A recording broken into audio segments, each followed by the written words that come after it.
বন্ধুরা, আমি কালকে বলেছিলাম যে মুগ ডাল দিয়ে মাছের মাথা দিয়ে ডালটা করবো। তো দেখো ডালটা আমি করছি। ডালটা সিদ্ধ হয়ে গেছে। দেখো ডালটা আমি প্রথমে সিদ্ধ করে নিয়েছি। এখানে তেলের মধ্যে আছে তেল। প্রথমে তেল দিলাম, ওটা দেখানো হয়নি আমার। তেজপাতা, শুকনো লঙ্কা, গোটা গরম মশলা আর আদা, জিরে, পেঁয়াজ আর রসুন। এবার মশলাটা কষে নিচ্ছি। এবার আমি ডালটা ঢেলে দিলাম। এই যে মাছগুলো, এটা মাছের মাথাটা আমি ভেজে নিচ্ছি লাল লাল।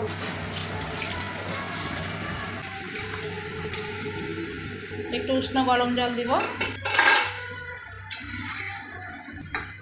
গরম জলটা আমি ঢেলে দিলাম।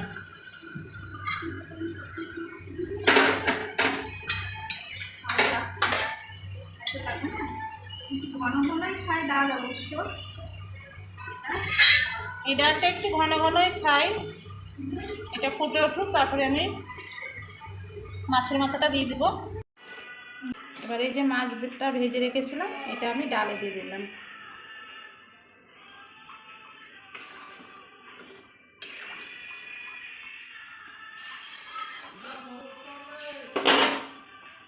এবার একটু ঘি দিয়ে দিলাম।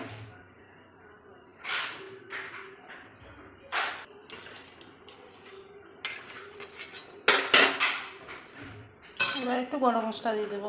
গরম মশলা দিয়ে দিলাম।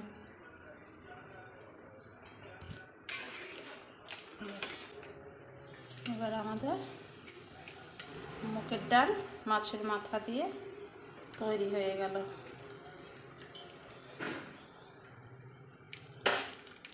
একটু গাঢ় গাঢ়ই হয়েছে ডালটা। একটু নামিয়ে রাখলে আর একটু গাঢ় হয়ে যাবে। আমার ডালটা হয়ে গেছে। এবার আমি ঢেলে নিচ্ছি।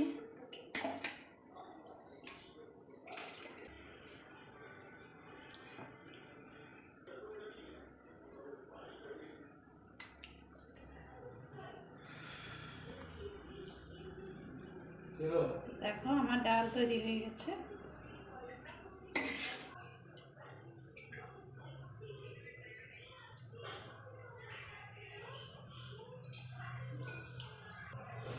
দেখো আমার ডালটা কেমন হচ্ছে।